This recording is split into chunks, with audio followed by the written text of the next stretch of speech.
이 베데스다 연못 사건은 좀 특이한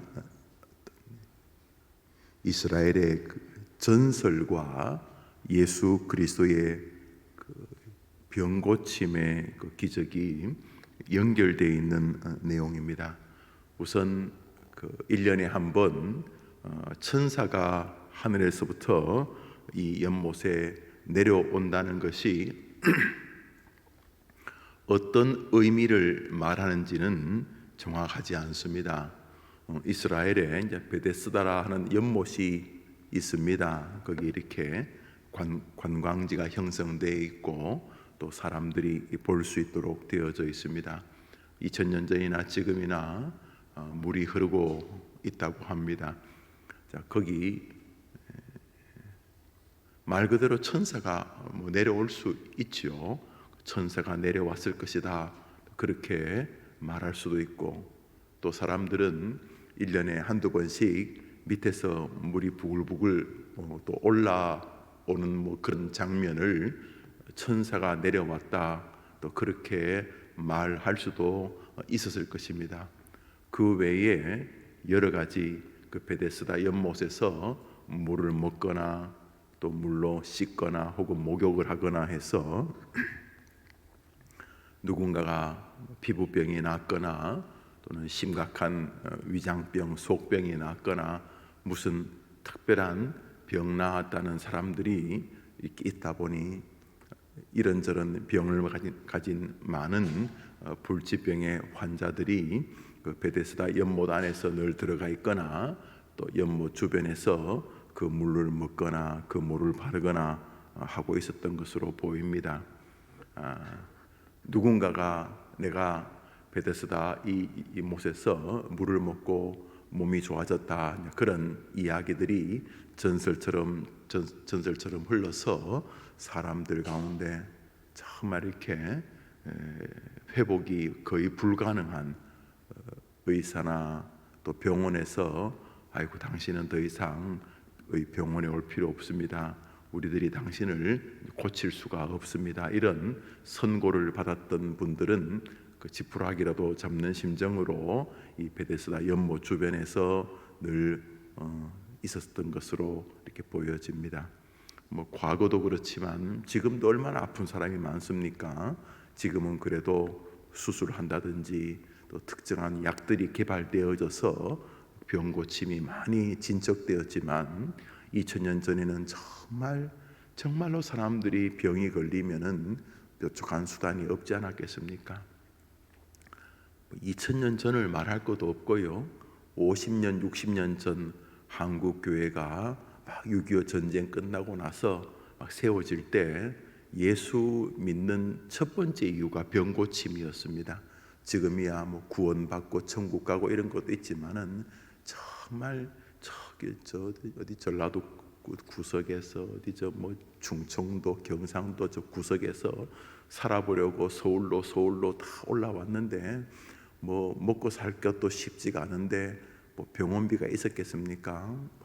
또 먹지 못해서 생기는 병들이 아주 많지 않았습니까? 특히 이 폐 쪽의 병들도 많았고 여러 피부병도 많았고 별의별 병들이 다 많았지만 어디 의료 혜택이 만만했겠습니까? 그러다 보니 정말 사람들이 부처님이든 용왕님이든 하나님이든 절이든 교회든 하여튼간에 좀 신이 나를 고쳐달라는 그런 절박한 심정이 많았기 때문에 5, 60년 전에 한국 교회는 예수 믿는 이유 중에 첫 번째 이유가 병 고침이에요. 병 고침. 이런 병 저런 병이 많았어. 그래서 어디 용안 무슨 기도원 원장이 병을 고친다든지 또 어느 교회 목사가 기도하면 병이 나는 이런 이야기가 퍼지면은 그냥 그런 쪽으로 우르르 몰려다녔습니다. 충분히 이해 안 됩니까? 사람이 병이 들면은 정말로 몸도 마음도 약해지니까. 그게 불과 5, 60년 전입니다. 불과 5, 60년 전. 하물며 2000년 전에 병 걸리면 죽지 않았겠습니까? 그러니까 전부 다 돈도 없고 의술도 별로 없던 시절에 다 이 베데스다 연못에서 누가 나왔더라. 그래서 사람들이 그 주변에 인산인해를 이루고 있었습니다. 그런데 수많은 사람들 가운데 오늘 성경에 등장하는 한 병자가 나옵니다. 38년간이나 이 병으로 인하여 제대로 운신하지 못했던 병자였습니다.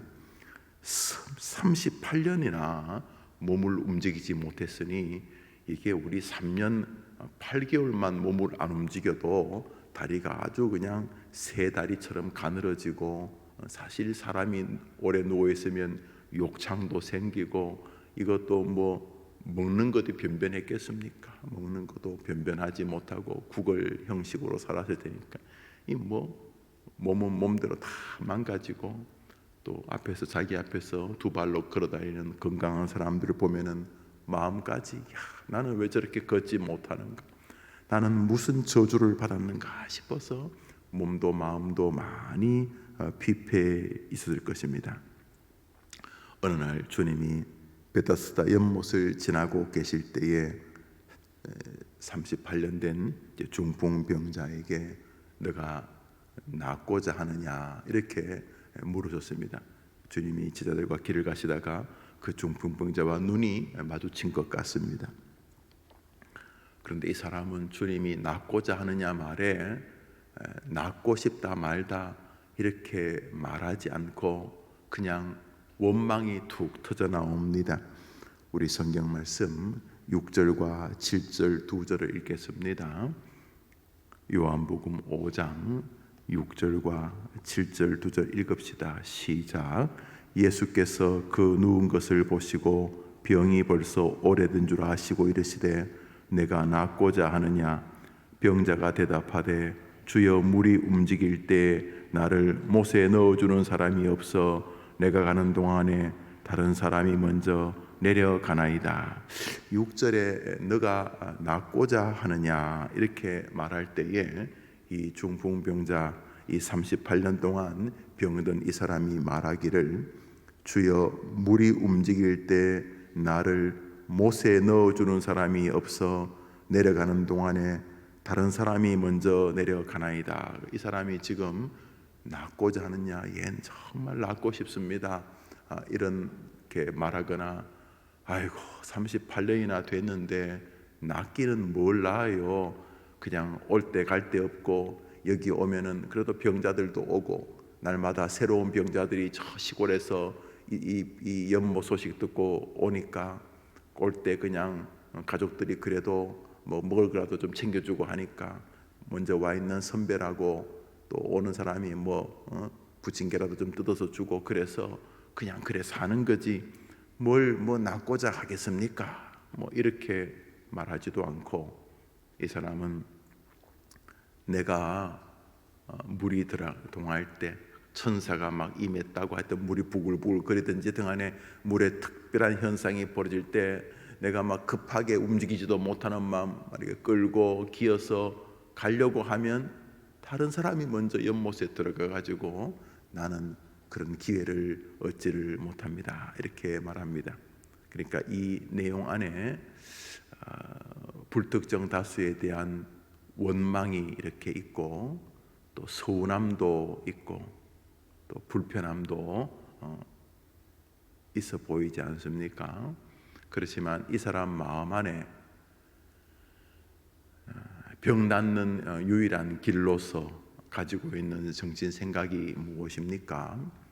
그 아주 가는 아주 얇은 그 전설에 기대는 마음 말입니다.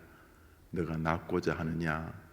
물이 동할 때 내가 기어서 들어가지만 남들이 먼저 들어갑니다 라는 말은 이 사람의 목표가 물이 동할 때 그 연못에 빨리 들어가는 게 이 사람이 생각하고 있는 문제 해결의 거의 유일한 길이라는 거죠.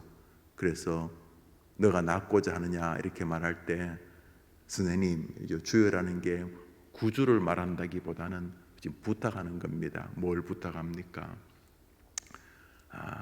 내가 저기 물이 천사가 1년에 한 번 내려올 때 내가 먼저 1등으로 들어가야 되는데 내가 못 들어가니까 선생님 여기 옆에 있다가 나 뭐 올해 뭐 연말인지 언젠지 모르지만 석 달 뒤인지 뭐 9개월 뒤에 그럴지 모르지만 선생님이 내 옆에 이렇게 좀 있다가 물이 동한다 천사가 내려왔다 그러면 제일 빨리 나를 거기다 좀 집어넣어 줄 수 있겠습니까? 이 말이 또 내포되어 있는 것입니다. 그렇지만 어떤 사람이 노는 사람도 아니고 거기서 그것이 10달이 될지 11달이 될지 아니면 12달이 될지 언제일지도 모르는데 그 옆에 앉아가지고 계속 있다가 물이 동할 때 그 사람을 넣어줄 그거 불가능하지 않습니까? 그러니까 이 사람 말은 적지 않은 포기가 이렇게 있습니다. 기회가 왔을 때 내가 그런 기회를 잡을 수가 없습니다. 딴 사람이 먼저 하니까 불특정 다수에 대한 원망과 함께 자기 신세 한탄이 있습니다. 그렇지만 거기 흐르고 있는 또 하나의 사상은 이 사람이 병 고침에 대한 아주 작은 기대는 나을지 안 나을지는 모르지만은 이 사람이 할 수 있는 최선의 길은 그 물이 동할 때 천사가 내려올 때 거기 달려드는 게 이 사람이 기대하고 소망하는 이 사람의 인생 역전의 초점입니다. 그런데 이 사람은 자신이 생각하고 있는 문제 해결의 방식 그거 외에는 가진 것이 없는 사람입니다. 우리도 우리 주변에 아니 우리 안에 보면은 문제가 발생했을 때 문제 해결의 길을 이렇게 스스로 생각합니다. 그래서 그것이 문제 해결이라고 확신하거나 그것이 문제 해결의 길이라고 기대하거나 갈망하게 됩니다. 물이 동할 때 첫 번째로 뛰어드는 것. 그래서 그것을 누군가가 도와주기를 바라는 것이 기도입니다. 내가 생각할 때 그 방식이 최고로 내 인생에 좋은 방법이라고 믿기 때문에 그래서 그 길을 향해서 갑니다. 그렇지만 그것이 문제 해결의 유일한 길인지 아닌지 우리는 알지 못하지 않습니까?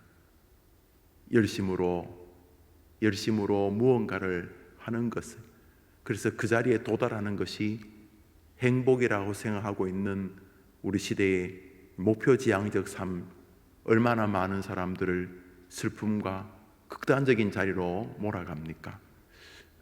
내 인생의 문제 해결은 물이 동할 때 거기 1등으로 들어가기만 하면 문제가 해결될 것 같은데 그럴 리가 있겠습니까?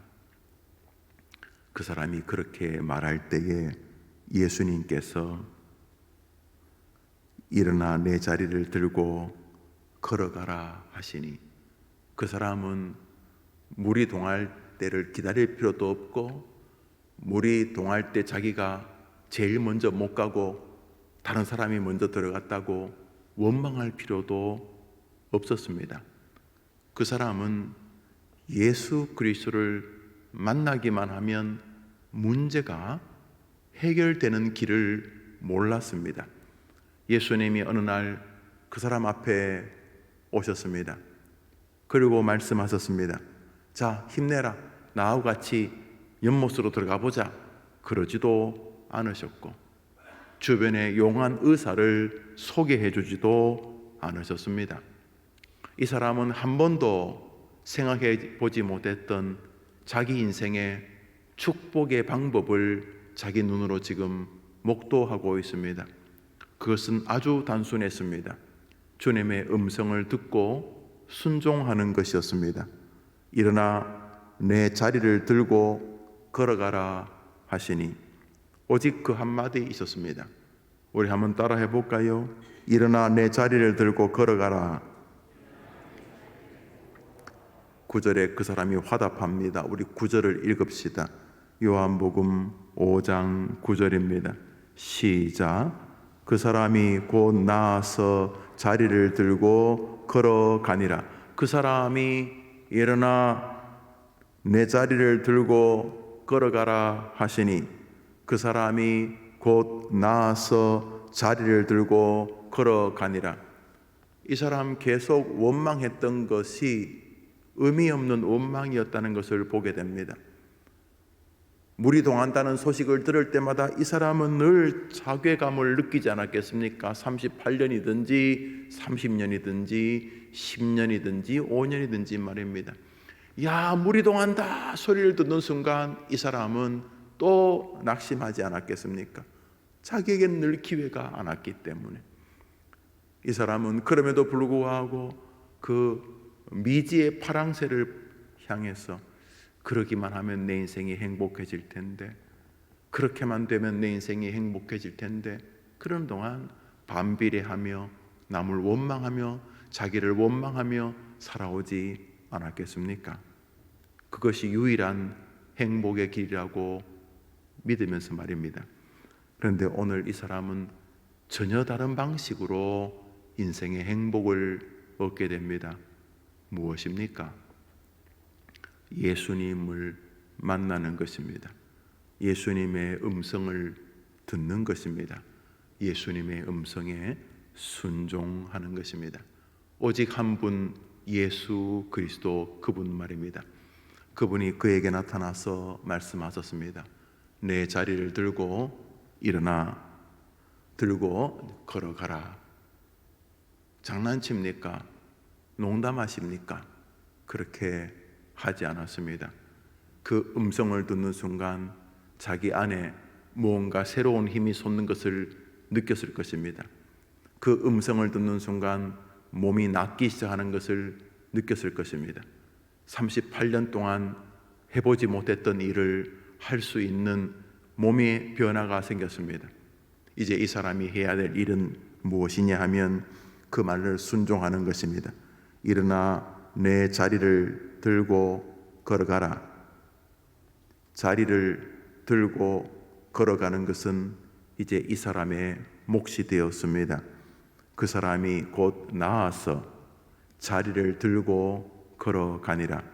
앞구절을 그대로 복사한 것처럼 그 사람은 주님의 말씀이 들려지자 자기 인생에 무언가 변화가 오는 것을 느낄 수 있었습니다.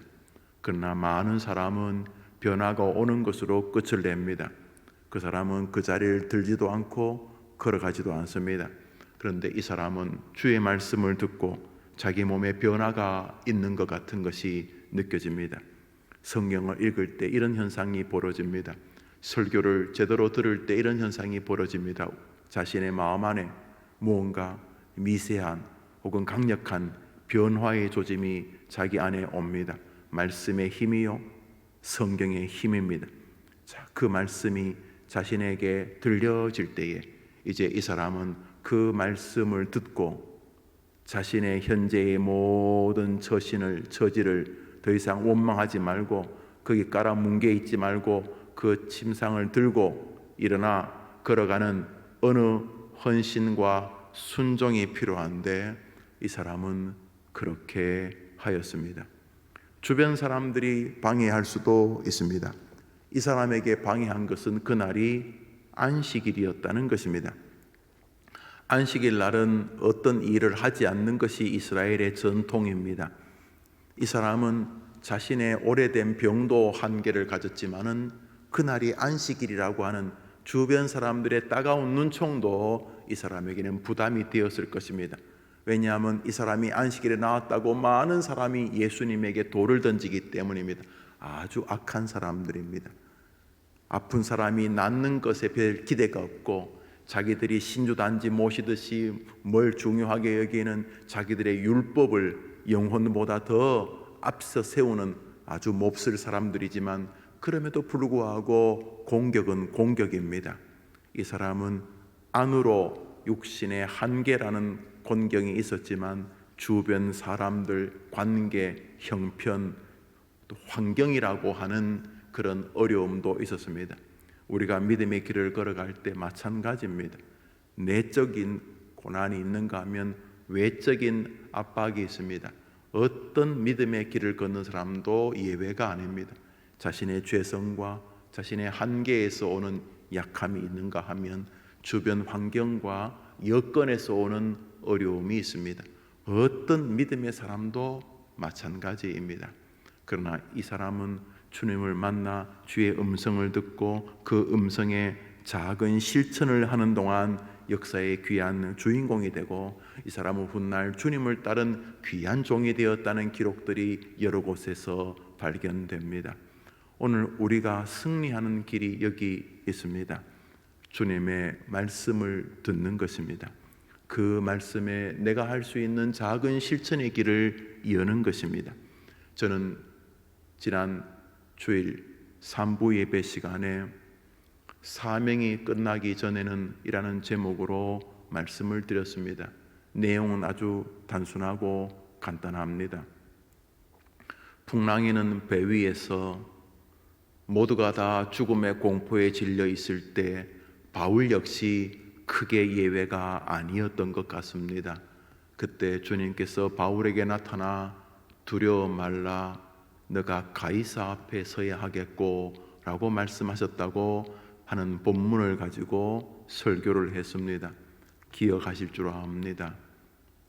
내용은 우리 주님께서 바울이 로마 황제 가이사 앞에서 하나님의 복음을 전할 기회를 아직도 거두지 않으셨기 때문에 너는 죽지 않는다, 너는 아직 사명이 있다, 이런 내용의 설교였습니다. 자, 그러면 그 말씀을 들었으니 그 말씀을 들은 내가 중풍병자였 38년 동안 은혜를, 능력을, 기적을 보지 못했던 사람이라고 칩시다. 어떻게 하면 성경의 주인공이 될 수 있겠습니까? 그 말씀을 들었으니 내 안에 작은 실천이 필요합니다. 내 자리를 들고 일어나 걸어가라. 하나님이 맡긴 사명이 끝나기 전에는 아직 우리가 가야 할 길이 남아있다. 두려워 말라, 바울아, 너 이번에 안 죽는다. 너가 아직 해야 될 사명이 있으니까 아직 안 죽는다. 우리 아직 안 죽었지 않습니까? 설교하는 저나 새벽에 예배하는 여러분이나 영상으로 예배하는 우리 성도님들이나 아직 안 죽었지 않습니까? 아직 안 죽은 가장 큰 이유는 사명 때문인 것이죠. 주님이 맡기신 사명이 뭡니까? 너희는 온 천하에 다니며 만민에게 복음을 전파하라. 만민은 두 종류입니다. 나와 남입니다. 나도 복음을 들어야 될 사람이고 남도 복음을 들어야 될 사람이니, 오늘 하루, 오늘 이 사람, 이 성경에 나오는 예수님과 함께 또 한 명의 주인공이 되는 이 사람처럼 우리가 주님의 은혜를 입는 방법이 있다면 말씀을 듣고 작은 순종을, 그 순종의 발걸음을 내딛는 것입니다. 무엇입니까? 오늘 자신에게 출근하면서 들려주는 것입니다. 영우야, 진짜 예수님 좋은 분 아니시니 정말 어떻게 너 같은 죄인에게 이런 은혜를 우리 주님이 주신다는 말이니, 그 십자가에서 다 이루었다 하시면서 나와 눈이 마주치며 영우야 너 사랑한다 내가, 이렇게 말씀하시는 주님이 너와 함께 있지 않느냐. 죽은 지 사흘 만에 부활하신 주님, 저 천국에서 지금도 너를 위하여 간구하시는 분이라고 말씀하지 않았느냐. 너는 주님이 함께하는 사람이 아니냐. 자신에게 예수님의 복음을 전해 주십시오.